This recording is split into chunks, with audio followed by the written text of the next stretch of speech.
ช่วงเวลานี้ทางวัดป่าธาตุก็ได้จัดเตรียมเรียกว่าจัดเตรียมสถานที่เพื่อรองรับการใหญ่มีหลายงานด้วยกันที่จะเกิดขึ้นภายในบริเวณเขตวัดป่าธาตุที่นี้เบื้องต้นก็คืองานปฐมนิเทศเปิดเรียนแผนกธรรมบาลีหรือว่าเปิดเรียนพระปริยัติธรรมของนักธรรมและบาลีซึ่งสำนักวัดป่าธาตุนั้นถือได้ว่าเป็นสำนักเรียนที่มีมายาวนานหรือว่าเป็นสำนักเรียนเก่าแก่ดั้งเดิมเลยก็ว่าได้ตั้งแต่ช่วงเริ่มตั้งกรุงรัตนโกสินทร์ความเป็นสำนักเรียนนั้นมีมานานแล้วความเป็นสำนักเรียนนั้นมีมานานแล้วครูบาอาจารย์ในสมัยเก่าก่อนก็สอนหนังสือกันอยู่ในวัดในอารามสอนอยู่ที่วัดเรานี่แหละเป็นหลักเพราะว่าในยุคสมัยก่อนนั้นยังไม่มีโรงเรียนประชาบาลก็จะใช้การเรียนการสอนเนี่ยอยู่ภายในวัดเป็นหลักฮัลโหลครับครับครับใช่ครับอ๋อคณะ5อีกที่หนึ่งนะครับอ๋อจดเบอร์นะครับจดเบอร์02-223-3818ครับครับสวัสดีครับเมื่อการเรียนการสอนเนี่ยเป็นที่นิยมของพระภิกษุสามเณรตลอดถึงคฤหัสถ์ทั่วไปทำให้สถานที่ในการศึกษาเล่าเรียนซึ่งเดิมทีตั้งอยู่ภายในเขตวัดพระศรีรัตนศาสดารามในพระบรมมหาราชวังนั้นเกิดการคับแคบไปเนื่องจากมีผู้สนใจให้ความสนใจใฝ่ในการศึกษามากยิ่งขึ้นนอกจากพระภิกษุสามเณรแล้วเนี่ยก็ยังมีฆราวาสญาติโยมด้วยที่ได้มาสมัครในการศึกษาเล่าเรียนหลักธรรมคำสอนขององค์สมเด็จพระสัมมาสัมพุทธเจ้านี้ทำให้สถานที่ที่เคยใช้ในการเรียนการสอนอยู่ตั้งแต่เดิมทีนั้นตั้งแต่เริ่มตั้งกรุงเนี่ยคับแคบไปสถานที่ไม่เพียงพอในยุคของพระบาทสมเด็จพระจุลจอมเกล้าเจ้าอยู่หัวรัชกาลที่5ก็จึงได้ให้ย้ายสถานที่เรียนนั้นมาตั้งไว้ที่วัดมหาธาตุแห่งนี้แหละดังนั้นวัดมหาธาตุจึงถือว่าเป็นศูนย์กลางของการศึกษาเล่าเรียนพระธรรมวินัยในยุคนั้นเป็นต้นมาเมื่อมีการเรียนการสอนมากขึ้นคนก็ให้ความสนใจมากขึ้นพระภิกษุสามเณรมาเรียนกันมากสถานที่ก็ไม่เพียงพอก็ได้มีการขยับขยายสถานที่ไปที่วัดสุทัศน์บ้างไปวัดอื่นๆบ้างหลายที่หลายแห่งจนกระทั่งว่ามาในยุคปัจจุบันนี้ก็มีไปทั่วประเทศมีทุกจังหวัดที่มีการเรียนการสอนนี่ก็แสดงให้เห็นถึงความเจริญมั่นคงของการศึกษาภาษาบาลีของการศึกษานักธรรมให้แสดงให้เห็นว่าพระภิกษุสามเณรรวมถึงฆราวาสญาติโยมเนี่ยก็ให้ความสำคัญกับการศึกษาได้มาศึกษาเล่าเรียนกันมากขึ้นมาในยุคปัจจุบันนี้ก็มีการเปิดสำนักเรียนทั่วทั้งประเทศนอกจากจะมีการเรียนการสอนนักธรรมบาลีแล้วเนี่ยก็ยังมีการเรียนการสอนพระปริยัติธรรมแผนกสามัญนั่นก็คือเรียนม.1 2 3 4 5 6ด้วยอันนี้ก็เป็นการเปิดโอกาสให้พระภิกษุสามเณรที่ใฝ่ต่อการศึกษานอกจากจะมีความรู้ในเรื่องของนักธรรมบาลีแล้วเนี่ยก็ยังมีความรู้ในเรื่องของทางโลกด้วย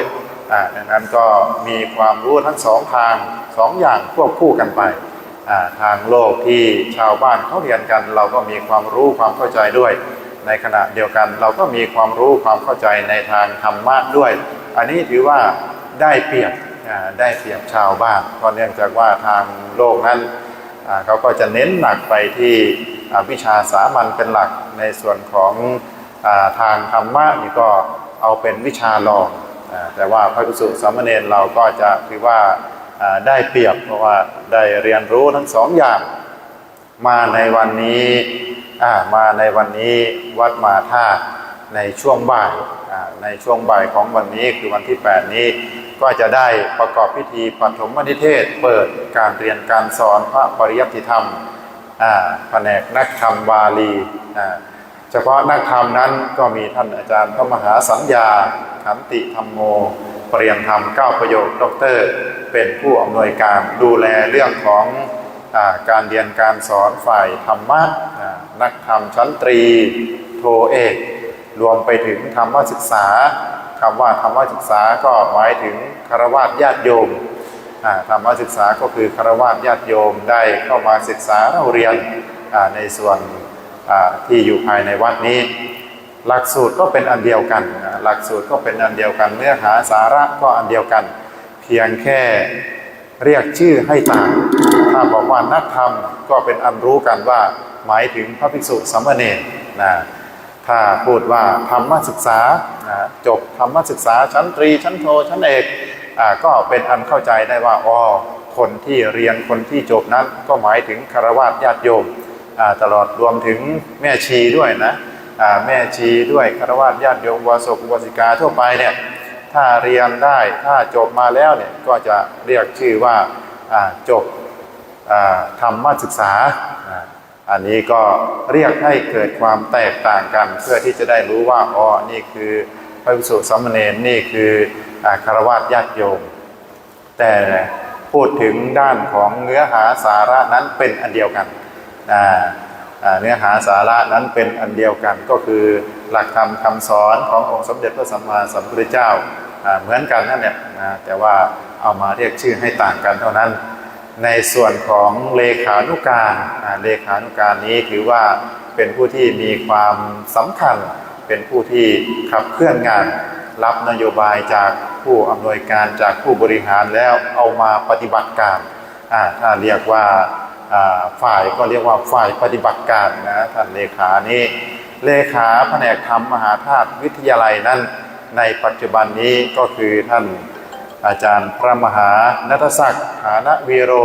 ปริยนธรรม3 ประโยคท่านพระมหาณัฐศักดิ์หรือที่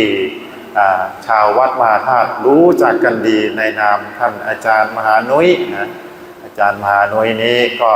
ช่วยงานสนองงานไม่ว่าจะในส่วนของการศึกษาหรือว่าในส่วนของวัดไม่ว่างานใดๆก็ตามที่เกิดขึ้นภายในบริเวณเขตวัดมหาธาตุแห่งนี้ก็จะได้ท่านอาจารย์มหานุ้ยนี่แหละหรือท่านพระมหาณัฐศักดิ์ฐานวีโรเลขานุการแผนกธรรมมหาธาตุวิทยาลัยเนี่ยเป็นผู้รับสนองงานในเรื่องของการจัดเตรียมสถานที่ที่ญาติโยมทั้งหลายเข้ามาภายในบริเวณเขตพุทธวาสโดยเฉพาะในภายในพระอุโบสถเนี่ยได้เห็นสถานที่ภายใน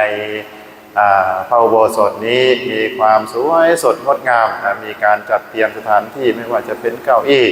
หรือว่าโต๊ะหมู่บูชาเนี่ยก็ด้วย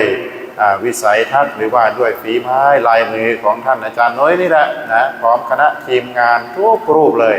ได้ช่วยกันจัดช่วยกันเตรียมให้เกิดความพร้อมมากที่สุดเนี่ยที่เราได้เห็นสวยๆงามๆเนี่ยนะญาติโยมทั้งหลายและที่สำคัญเลยที่จะขาดไม่ได้ก็คือผู้ดูแลพระอุโบสถซึ่งได้รับมอบหมายจากพระเดชพระคุณอธิบดีสงฆ์วัดมหาธาตุนั่นก็คือท่านอาจารย์พระครูสรพานวิสุทธิ์หรือที่ชาววัดมหาธาตุรู้กันว่าอาจารย์จิตรกรอาจารย์จิตรกรหรืออาจารย์พระครูสรพานวิสุทธิ์ท่านจะทำหน้าที่ก็คือได้รับมอบหมายจากอธิบดีสงฆ์วัดมหาธาตุให้ดูแลในส่วนของบริเวณเขตพุทธาวาสนี้ทั้งหมดเลยนะบริเวณเขตพุทธาวาสนี้ก็จะมีพระอุโบสถพระวิหารหลวงพระมณฑปตลอดรวมถึงพระวิหารคตนะพระวิหารคตทั้ง4ทิศพระวิหารคตคือจุดไหน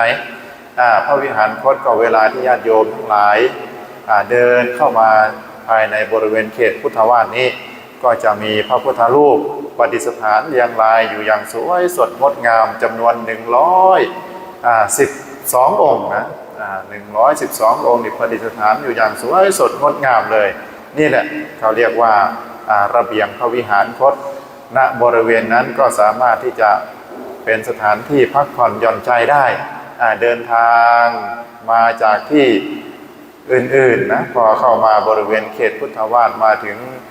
ภายในระเบียงพระวิหารคตนี่ก็สามารถที่จะนั่งพักผ่อนหย่อนใจได้นะเป็นสถานที่ร่มรื่นซึ่งทั้งหมดทั้งปวงเนี้ยไม่ว่าจะเป็นพระอุโบสถก็ดีพระวิหารหลวงก็ดีแม้กระทั่งพระมณฑปหรือว่าระเบียงพระวิหารคตในบริเวณเขตพุทธวาสทั้งหมดนี้สร้างขึ้นในสมัยรัชกาลที่1โดยสมเด็จพระบวรราชเจ้ามหาสุรสิงหนาถกรมพระราชวังบวรสถานมงคลก็คือพระอนุชาธิราชหรือว่าน้องชายรัชกาลที่1นั่นเองสร้างขึ้นพร้อมๆกันเลยนะกับการสร้างพระบรมมหาราชวังในปีนั้นทางการก็ได้ดำเนินการสร้างพระบรมมหาราชวังไปด้วยสมเด็จพระอนุชาธิราชก็สร้างวังหน้าด้วยแล้วก็มาสร้างวัดมหาธาตุด้วยนั้นสถานที่บริเวณนี้จึงเกิดขึ้นในยุคนั้นเป็นหลักความเก่าแก่นะความเก่าแก่ไม่ว่าจะเป็นอิฐหินปูนทรายเนี่ยก็มาในตั้งแต่ยุคนั้นแหละก็มีการบูรณะปฏิสังขรณ์เรื่อยมานับจากนั้นมาจนถึงปัจจุบันนี้ซึ่งองค์หลวงพ่อพระศรีสันเพชรเนี่ยก็ได้ปั้นขึ้นในยุคนั้นเหมือนกันในยุคของรัชกาลที่1นะต้นกรุงรัตนโกสินทร์แล้วก็มีพระอรหันต์8ทิศนะประดิษฐานล้อมรอบหลวงพ่อพระศรีสันเพชรโดยเฉพาะด้านหน้านั้นก็คือท่านพระอัญญาโกณทัญญะผู้รู้ราตรีนานนะเป็นผู้ที่มีอายุพรรษาการมากเกิดมาก่อนแล้วก็เป็นผู้ที่นิยมหรือว่าฝักใฝ่ในการอยู่ในสถานที่อันสงัดไปอยู่ในป่าในเขาไม่เข้าบ้านเข้าเมืองนะเป็นผู้ที่มีความหลีกเล่นอยู่กับป่ากับเขาสิงสาราสัตว์นี่ก็เป็นพระอรหันต์รูปหนึ่งนะที่ทรงคุณในด้านนี้ที่ญาติโยมกำลังมองไปด้านหน้าพระประธานนะจะมีอยู่2รูปที่กำลังจัดเตรียมอยู่เนี่ยกำลังทดสอบทดลองซ้ายขวาซ้ายบ้างขวาบ้างนี่นะก็ไม่ใช่ใครอื่นนะทั้ง2รูปนี้ก็กำลังศึกษาในชั้นปริญญาธรรม9ประโยคกำลังศึกษาอยู่ในชั้นปริญญาธรรม9ประโยครูปหนึ่งก็มีนามตามภาษาว่าท่านพระมหาชัชวาลนะอภิลาโภอีกรูปหนึ่งก็มีนามว่าท่านพระมหาสรายุทธนะธรรมมินโททั้ง2รูปก็มีสถานะเป็นปริญญาธรรม8ประโยคปริญญาธรรม8ประโยคนี้ก็ใช่ว่าจะสอบได้ง่ายๆนะก็ใช้ระยะเวลาพอสมควรเหมือนกันแต่ถ้าหากว่ามีความสนใจใส่ใจแล้วก็สอบไปทำข้อสอบแล้วไม่มีความบกพร่องไม่มีความผิดพลาดก็สามารถที่จะสอบได้ภายในปีเดียวถ้าหากว่ามีความประมาทพลั้งเผลอมีความเผลอเลยเกิดขึ้นนะไปเขียนศัพท์ใดศัพท์หนึ่งให้ผิดไปไม่ว่าจะเป็นผิดวจนะผิดบุรุษหรือผิดลิงทางกรรมการก็มองแล้วว่านี่ทำให้ภาษาวิบัตินะก็จะเอาไว้ก่อนนะเช่นคำว่าทาระเมียทาระเมียเป็นปุงลิงนะตามรากศัพท์คำว่าทาระในภาษาบาลีนี่ตามรากศัพท์เป็นปุงลิงนะแต่แปลความออกมาให้เข้าใจกันว่าแปลว่าเมียหรือภรรยาเราจะไปแจกทาระตัวนี้ให้เป็นอิทธิลิงตามแบบกัญญานี่ไม่ได้นะท่านพระมหาสรายุทธนะไม่ได้เลยนะจะไปแจกผิดลิงไม่ได้เลยทาระเมียเป็นปุงลิงก็ต้องเอาไปแจกตามแบบปุริสัตจะเอาไปบอกว่าก็แปลว่าเมียนี่ก็จะเอาไปแจกตามแบบกัญญาดิทารายะเนี่ยก็ประโยค8ท่านก็ไม่ให้แล้วนะเอาไว้ก่อนสักปีหนึ่งนะเอามาทบทวนตัวเองก่อนเอามาทบทวนตัวเองก่อนเรียกว่าสับสนนะสับสนในเรื่องของลิงอยู่สับสนในเรื่องของลิงอยู่ปรับความเข้าใจก่อนก็สอบใหม่นะ ปีนี้ทั้งสองรูปนะที่อยู่ด้านหน้าพระประธานพ่อพระศรีสันเพชรนี้ได้กำลังศึกษาเราเรียนในชั้นประโยคปท.9 ปีที่ผ่านมาก็สอบไปแล้วนะสอบไปแล้วแล้วก็ประกาศผลออกมาแล้วนะปรากฏว่าคงจะกรรมการบอกลายมือไม่สวยหรือเปล่าก็ไม่รู้นะกรรมการก็เลยให้ศึกษาเล่าเรียนอีก1 ปีทั้งสองรูปท่านมหาชัชวาลท่านมหาสรายุทธนะส่วนรูปที่กำลังจัดเตรียมไมค์นะที่ญาติโยมมองไปข้างหน้าที่กำลังจัดเตรียมไมค์อยู่ตรงด้านหน้าหลวงพ่อพระศรีสันเพชรนั้นนี่ก็ได้รับการแต่งตั้งจากพระเดชพระคุณอธิบดีสงฆ์นะให้ดูแลภายในบริเวณเขตพุทธาวาส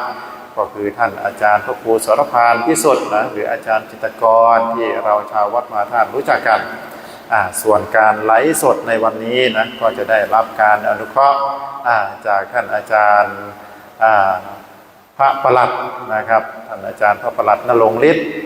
ท่านอาจารย์พระประหลัดณรงค์ฤทธิ์อุปรักขิโตคณะ1นะครับท่านก็ทำหน้าที่ในส่วนของการเผยแผ่ประชาสัมพันธ์มายาวนานออกรายการวิทยุตามสถานีต่างๆทั่วประเทศนี้นะครับยิ่งมาในยุคปัจจุบันนี้เทคโนโลยีมีความเจริญมากขึ้นท่านก็ใช้เทคโนโลยีนั้นให้เป็นประโยชน์ในการเผยแผ่พระพุทธศาสนามีการไลฟ์สดมีการสมัยก่อนนี่มีอย่างเดียวคือออกโทรทัศน์วิทยุนะโทรทัศน์ก็ต้องจ่ายเงินแพงส่วนวิทยุก็พอไปได้มาปัจจุบันนี้ไม่ต้องไปง้อโทรทัศน์ทีวีแล้วนะสามารถที่จะใช้สื่อเป็นของตัวเองได้นั่นก็คือ Facebook ท่านอาจารย์นี้ก็จะได้ช่วยงานสนองงานพระพุทธศาสนาในด้านของการเผยแผ่ในวันนี้ก็เช่นเดียวกันได้รับความอนุเคราะห์จากท่านอาจารย์พระครูประหลัดณรงค์ฤทธิ์นะมาช่วยในการไลฟ์สดนะญาติโยมสาธุชนที่ไม่สามารถที่จะเดินทางมาร่วมในพิธีนี้ได้ก็สามารถที่จะรับชมรับฟังข่าวสารในการประกอบพิธีปฐมนิเทศเปิดเรียนพระธรรมบาลีในวันนี้ได้ในช่องทางเพจ Facebook ของอาจารย์พระครูประหลัดณรงค์ฤทธิ์อุปรักขิโตได้เช่นเดียวกันไม่ใช่เฉพาะในส่วนของงานในวันนี้เท่านั้นงานในวันที่10งานในวันที่10 พฤษภาคมในอีก2 วันข้างหน้าที่จะถึงนี้ทางวัดมหาธาตุก็ได้รับมอบหมายจากผู้หลักผู้ใหญ่ในบ้านเมืองว่าให้เป็นสถานที่รองรับให้เป็นสถานที่รองรับปริยนธรรม9 ประโยคและ 6 ประโยคที่จะเข้ารับการส่งตั้งปริยนธรรม9 ประโยคและ 6 ประโยคที่จะเข้ารับการส่งตั้งปริยนธรรม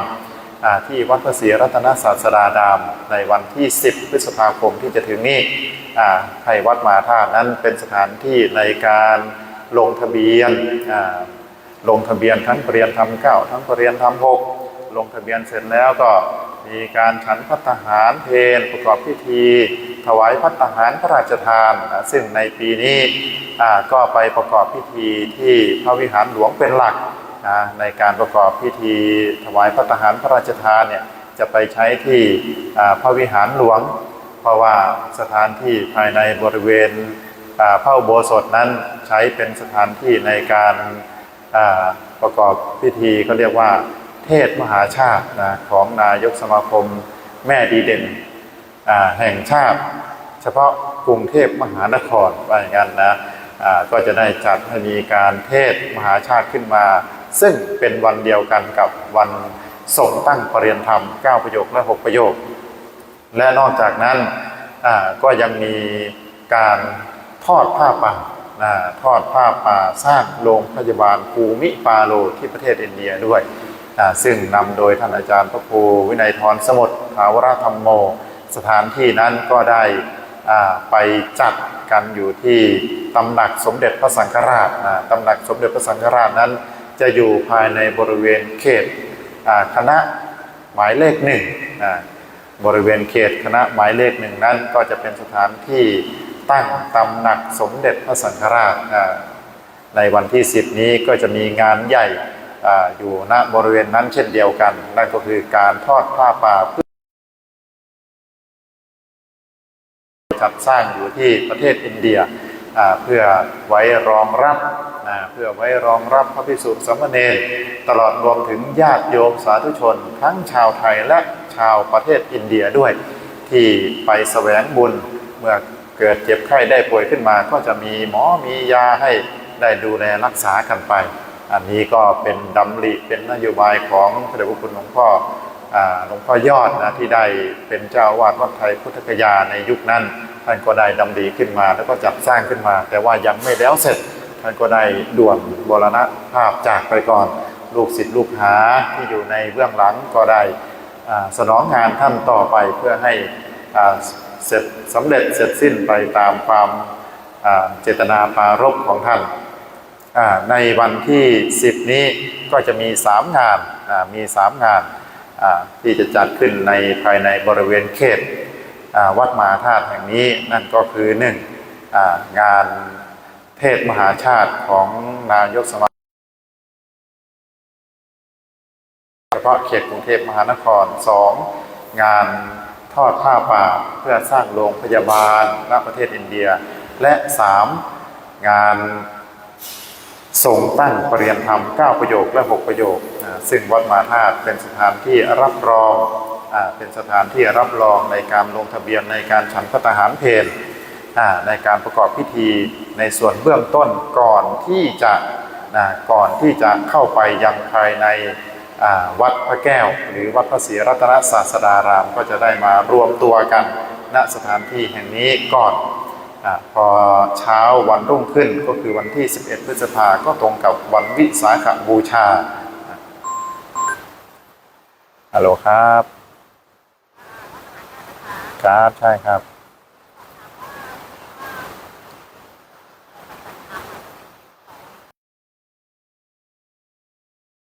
ที่ศูนย์วิปัสสนานะครับอันนี้ใช่ฮะศูนย์วิปัสสนาอยู่ในแผ่นพับ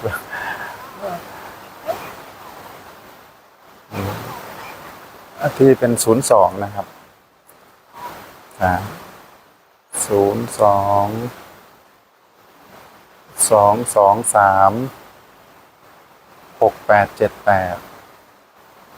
ครับสวัสดีครับครับเสียงที่ได้ยินอยู่นี้ก็เป็นการทดสอบระบบเป็นการทดสอบเสียงซึ่งกิจกรรมจะมีขึ้นในช่วงเวลา 13 นาฬิกาของวันนี้นั่นก็คือพิธีปฐมนิเทศเปิดเรียนพระปริยัติธรรมแผนกธรรมและแผนกบาลีของสำนักเรียนวัดมหาธาตุเมื่อเปิดปฐมนิเทศเปิดเรียนเป็นที่เรียบร้อยแล้วก็จะได้เตรียมความพร้อมเพื่อเข้าสู่โหมดของการเรียนการสอนต่อไปตลอดทั้งปีก็จะไปสอบในปีการศึกษา 2569 น่าจะประมาณช่วงเดือนมกราคมก็จะเริ่มมีการสอบกันขึ้นอีกครั้งหนึ่งเมื่อวานนี้ทางแม่กลองบดินทร์สนามหลวงก็ได้จัดให้มีการตรวจข้อสอบประโยค1-2ถึงประโยค5ที่มีการสอบซ่อมขึ้นมาก็ประกาศผลเป็นที่เรียบร้อยไปแล้วทั่วประเทศก็มีทั้งผู้ที่สมหวังแล้วก็ไม่สมหวังผู้ที่สมหวังก็ได้ขยับขยื่นเคลื่อนย้ายขึ้นไปเรียนในชั้นต่อไปส่วนผู้ที่ไม่สมหวังก็อยู่กับอาจารย์รูปเดิมก็ไปปรับไปทำความเข้าใจกันใหม่ว่าเรามีความบกพร่องผิดพลาดในส่วนไหนทำไมถึงไม่ผ่านยังอ่อนหรือว่ายังไม่เข้าใจประเด็นไหนอะไรอยู่หรือวิชาอะไรอันนี้ก็จะต้องไปคุยกันไปปรับความเข้าใจไปคุยกันในเรื่องของเนื้อหาสาระวิชาบาลีไวยากรณ์ก็ถือว่ามีความสำคัญเหมือนกันในระดับชั้นประโยคสูงๆคือชั้นประโยคปท.4 ขึ้นไปเนี่ยถ้าบาลีไวยากรณ์เราไม่แข็งแรง บาลีไวยากรณ์ไม่แข็งแรงบาลีไวยากรณ์ยังอ่อนอยู่ก็จะทำให้การตอบปัญหาหรือว่าการเขียนปัญหาโดยเฉพาะในวิชากับโดยเฉพาะในวิชากับนั้นเป็นไปด้วยความยากลำบากอันนี้ก็เป็นเรื่องที่นักเรียนกับครูบาอาจารย์จะต้องไปซักซ้อมไปทำความเข้าใจเพื่อให้เกิดความเข้าใจตรงกันและสามารถตอบปัญหาบาลีสนามหลวงได้และนำมาซึ่งการสอบผ่านบาลีสนามหลวงในชั้นนั้นๆในประโยคนั้นๆนี้ก็เป็นการทดสอบเสียงทดสอบระบบนะครับที่จะมีขึ้นในช่วงบ่ายของวันนี้ในเวลา 13 นาฬิกาที่ทีปฐมนิเทศเปิดการเรียนการสอนพระปริยัติธรรมในคำบาลีของสำนักเรียนวัดมหาธาตุในการนี้ก็ขออนุโมทนาขอบคุณฝ่ายสถานที่โดยเฉพาะท่านอาจารย์พระครูสรพานพิสุทธิ์อาจารย์จิตรกรอาจารย์พระครูประหลัดณรงค์ฤทธิ์ที่มาช่วยในส่วนของการเผยแผ่แล้วก็เจ้าหน้าที่ทุกภาคส่วนที่ได้ช่วยกันดำเนินการให้สถานที่สำเร็จลุล่วงไปได้ด้วยดีในช่วงเวลาของบ่ายนี้ก็จะเป็นการเริ่มพิธีอย่างจริงจังสำหรับเช้านี้ก็ขอยุติเสียงไว้แต่เพียงเท่านี้ก่อนขอบคุณครับ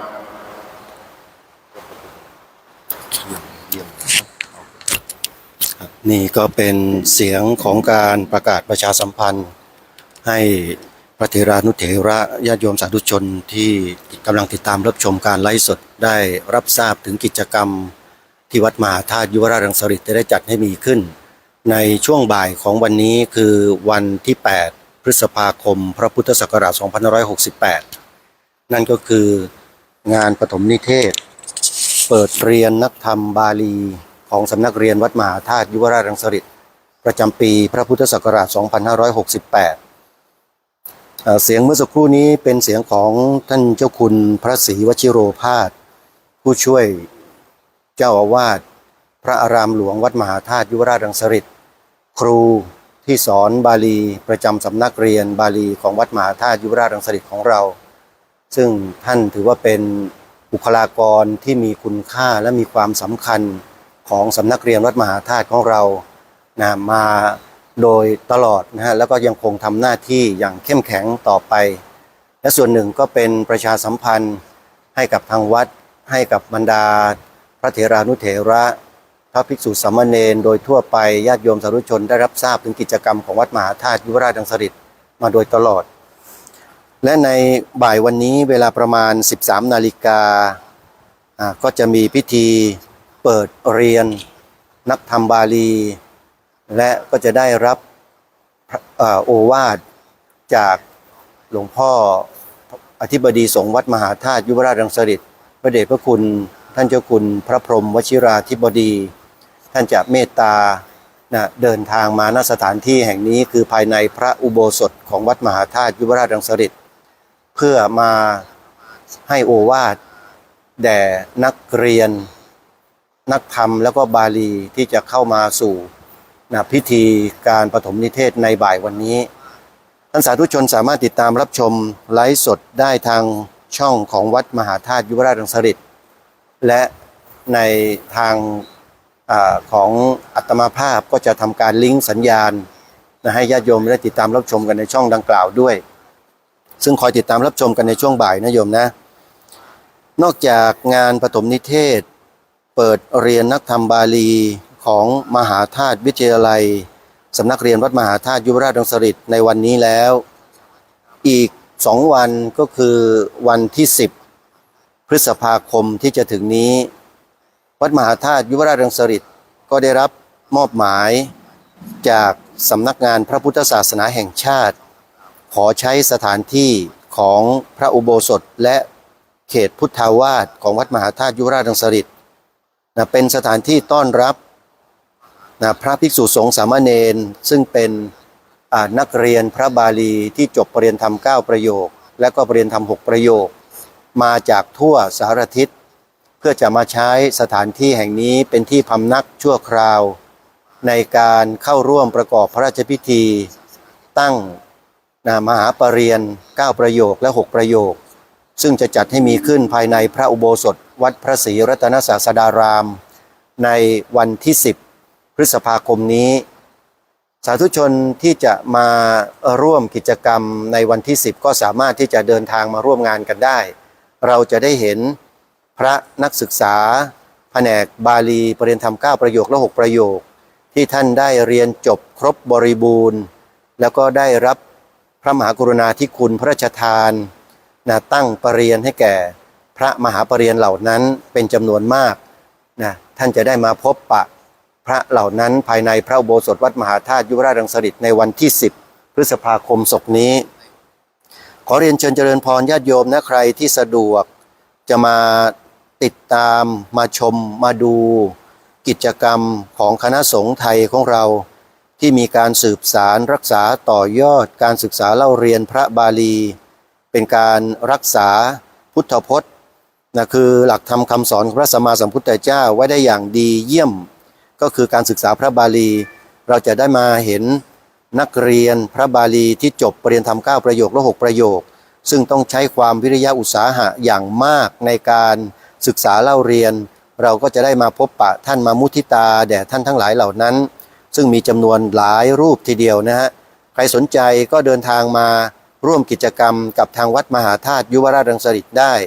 ในวันที่ 10วันที่ 10 พฤษภาคมนี้ภายในพระอุโบสถวัดมหาธาตุยุวราชรังสฤษฎ์การเดินทางมาวัดมหาธาตุยุวราชรังสฤษฎ์นั้นมาได้ทั้งทางเรือทางรถสาธารณะรถเมล์รถโดยสารแท็กซี่มาได้ทั้งนั้นนะโยมนะโดยเฉพาะทางเรือนั้นท่านสามารถเดินทางมาโดยเรือด่วนเจ้าพระยาจากท่าน้ำนนทบุรีเรื่อยมาจนกระทั่งถึงท่าช้างวังหลวงหรือท่าสิริราชก็ได้นะถ้าลงท่าสิริราชหรือท่าพระนกก็ข้ามเรือมาท่ามหาราชหรือท่าพระจันทร์แล้วก็เดินเข้ามาสู่วัดมหาธาตุยุวราชรังสฤษฎ์ได้โดยสะดวกถ้าเป็นรถโดยสารรถเมล์นะฮะก็สามารถเดินทางมาได้หลายสายเลยทีเดียวไม่ว่าจะเป็นสาย1สาย3สาย25สาย53สายสายรถเมล์ปรับอากาศนะฮะสาย47แล้วก็อีกหลายสายเลย203นะผ่านมาที่วัดมหาธาตุยุวราชรังสฤษฎ์กันหลายสายมากหรือที่ท้องสนามหลวงก็ได้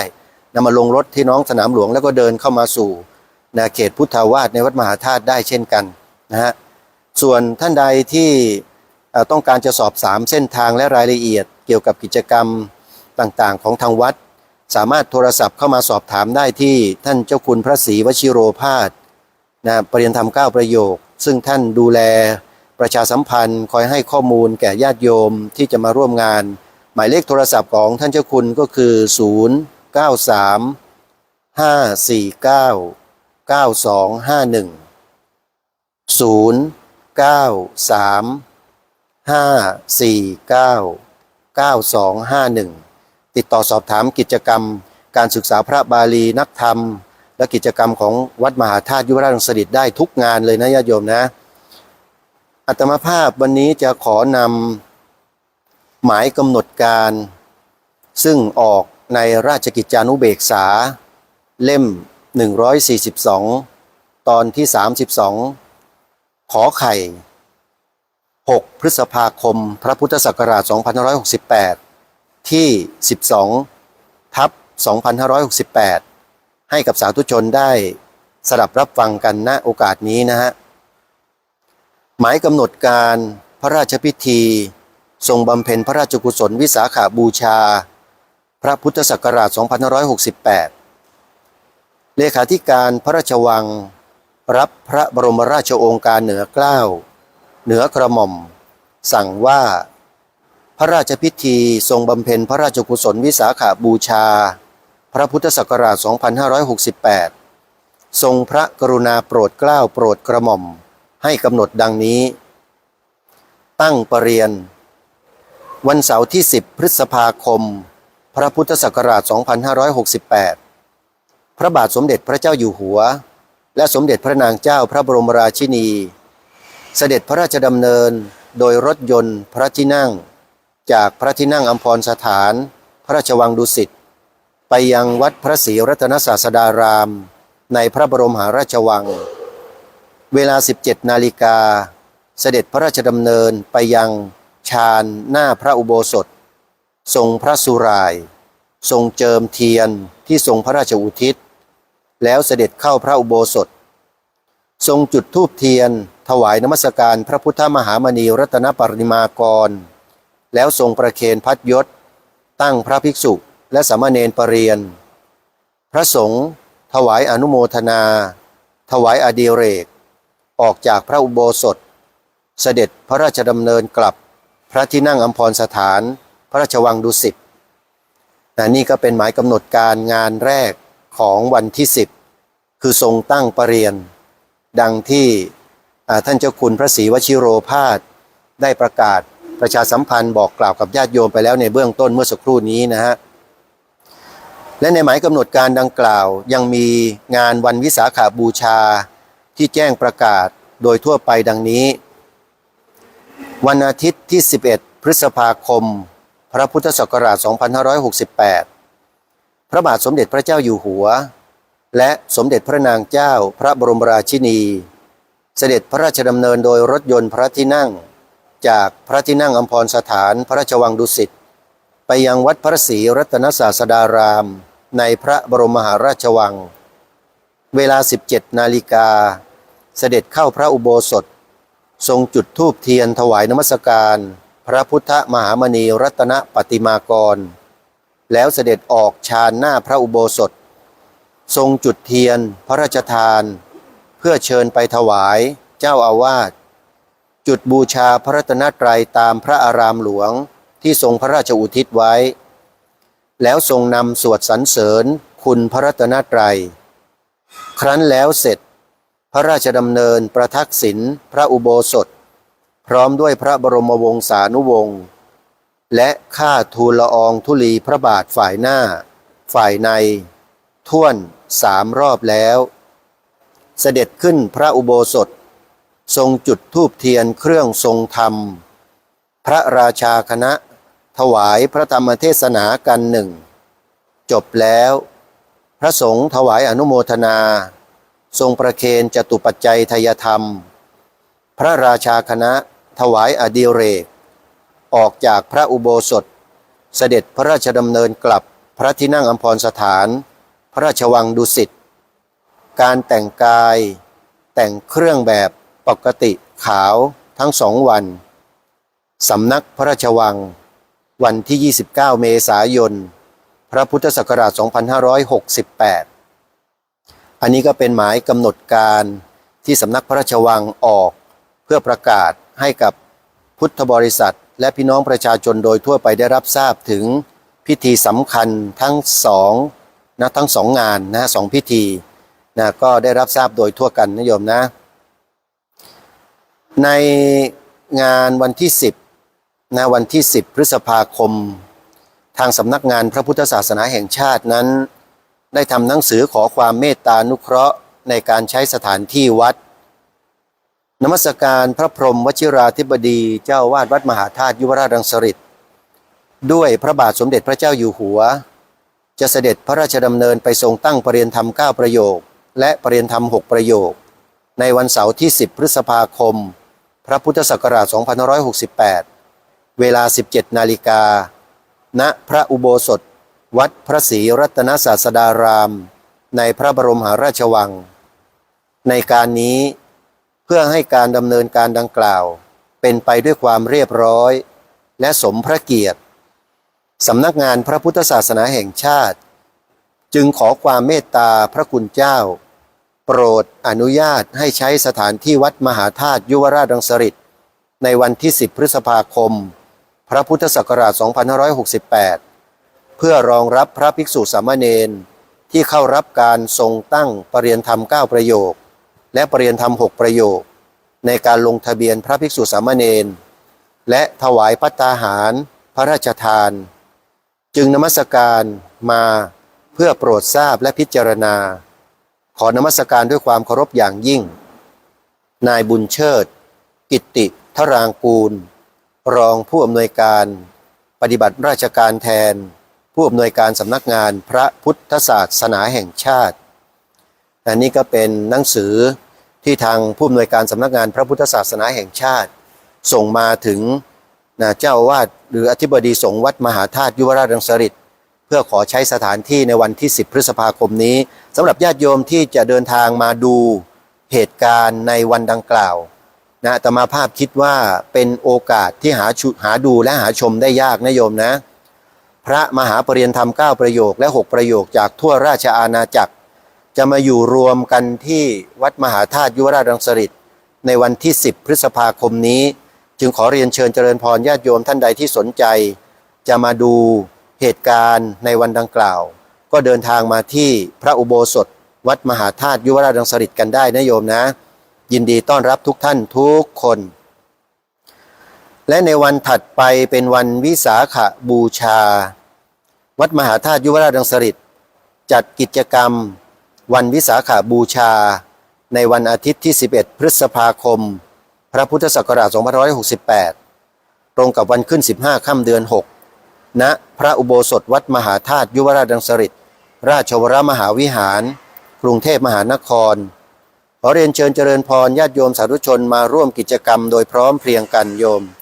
พระอุโบสถวัดมหาธาตุนั้นเป็นพระอุโบสถที่มีความกว้างขวางใหญ่โต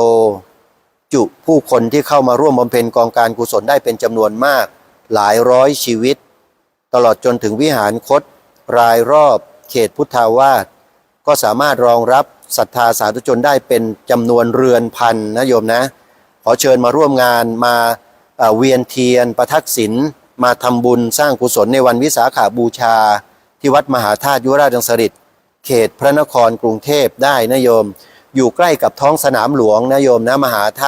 วัดมหาธาตุยุวราชรังสฤษฎ์อยู่ใกล้กับท้องสนามหลวงเลยฝั่งเดียวกันกับธรรมศาสตร์ท่าพระจันทร์นะโยมนะขอเชิญมาร่วมงานโดยพร้อมเพรียงกันสำหรับกำหนดการในกิจกรรมวันวิสาขบูชาของวัดมหาธาตุนั้นมีดังนี้เวลา 8:30 นาทีสัญญาณระฆังทำวัดเช้า 9 นาฬิกาคณะสงฆ์สามเณรทำวัดเช้าภาคเช้า 9:30 นาทีถึง 10:30 นาทีฟังพระธรรมเทศนากันพระอุโบสถโดยเจ้าคุณพระพรหมวชิราธิบดีอธิบดีสงฆ์วัดมหาธาตุยุวราชรังสฤษฎ์เวลา 12:30 นาทีพระสงฆ์ลงทำสังฆกรรมฟังพระปาติโมกข์โดยพระมหาวินัยวชิระเมธีปริยธรรม9ประโยค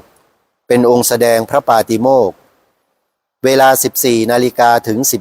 15:00 ฟังพระธรรมเทศนาโดยพระมหาไพโรธญาณกุสโล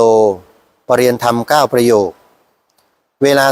15:00 ถึง 16:00 ภาคปฏิบัติวิปัสสนากรรมฐานโดยพระครูวิมลธรรมรังสีผู้ช่วยเจ้าวาดวัดมหาธาตุยุวราชรังสฤษฎ์เจ้าคณะหมายเลข5เวลา 20:00 กิจกรรมเวียนเทียนและทำวัดภาคค่ำเวลา 21:00 ถึง 22:30 นาทีฟังพระธรรมเทศนาโดยพระเดชพระคุณท่านเจ้าคุณพระพรหมวชระวิมลมุนีวิปัสสนาปริยธรรม9ประโยคกรรมการมหาเถรสมาคมเจ้าคณะกรุงเทพมหานครผู้ช่วยเจ้าวาดวัดมหาธาตุยุวราชรังสฤษฎ์เวลา 23:00 ถึง 24:00 คณะสามเณรสวดสรพัญญะและตามด้วยคณะแม่ชีสวด 24:30 นาทีถึง 1:30 นาทีฟังพระธรรมเทศนาโดยพระครูพิสิทธิ์ธรรมพิสุทธิ์เวลา 2:00 ถึง 3:30 นาทีฟังพระธรรมเทศนาธรรมาสคู่โดยพระมหาวินัยวชิระเมธีปริยธรรม9ประโยคและพระมานะถาวรธรรมโมเวลา 4:00 ถึง 5:00 ฟังพระธรรมเทศนาโดยพระมหาสุภชัยปิยธรรมชโยปริยธรรม5ประโยคเวลา 5:00 ลาศีลอุโบสถ และร่วมกันถวายสังฆทานเป็นอันเสร็จกิจกรรมและในช่วงเช้าเราก็ทำบุญตักบาตรตามปกตินี่คือกิจกรรมของวัดมหาธาตุยุวราชรังสฤษฎ์ในวันวิสาขบูชาวันสำคัญของโลก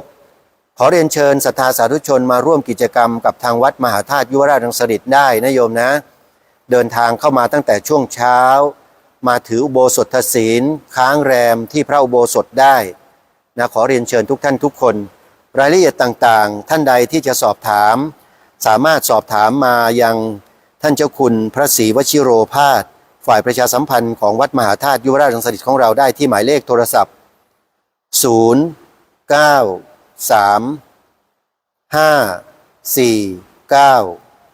9 2 5 1ขออนุโมทนาบุญทุกท่านวันนี้ขอยุติการไลฟ์สดเพื่อประชาสัมพันธ์งานของวัดมหาธาตุยุวราชรังสฤษฎ์ไว้ให้กับสาธุชนแต่เพียงเท่านี้นะโยมนะรายละเอียดต่างๆก็โทรศัพท์สอบถามท่านเจ้าคุณพระศรีวชิโรภาสฝ่ายประชาสัมพันธ์ของทางวัดได้นะตลอดเวลาทำการนะฮะขอความสุขความสวัสดีจงมีแด่ท่านที่เข้ามาติดตามรับชมและรับฟังทุกท่านทุกคนเทินขอเจริญพร